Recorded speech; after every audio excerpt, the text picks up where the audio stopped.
I played 10 years in the NFL and CFL, and I'm currently an actor, author, speaker, and I run a nonprofit called the CETA Foundation. We have 10 after-school programs right here in the city of Atlanta. We're based in Florida, Georgia, and Ontario, Canada, where we teach young people everything that they will not get in the traditional education system. So I love what you talked about academia.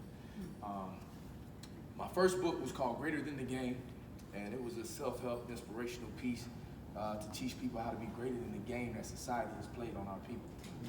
My acronym for NFL is niggas for lease. They used to sell slaves, now they lease them. And that's why 80% of the players end up broken when they leave the game, because they don't know their worth. Their worth has been programmed and manipulated and conditioned to be encapsulated in athletics, arts, money.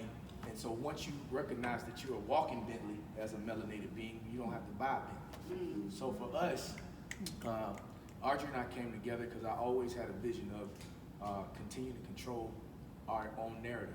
And so when you say let your book be your business card, my first book, I always put my information on the back, my email, my social media handles, because I wanted to make sure that my book was my business card as well. So when I gave it to you, you got my story, but you also had a chance to connect with me on another level.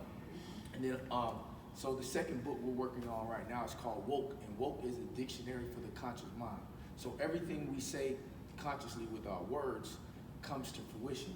You go to church every Sunday and preachers say, power of the tongue speaks life or death. But we don't recognize that we have been programmed to say certain things that keep us in bondage.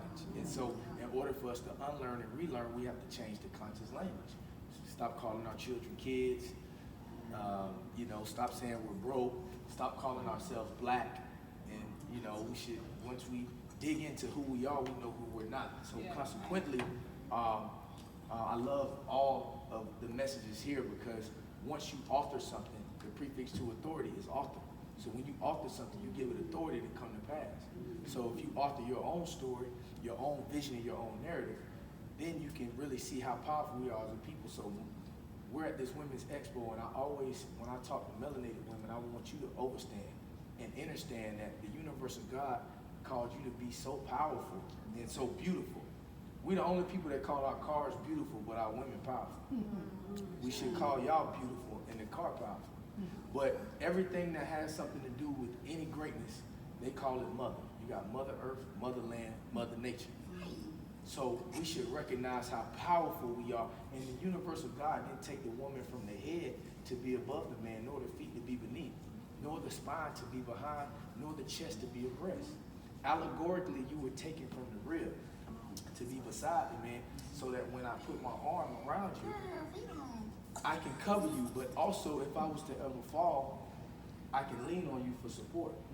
So we as a people should recognize that we need to do that with one another.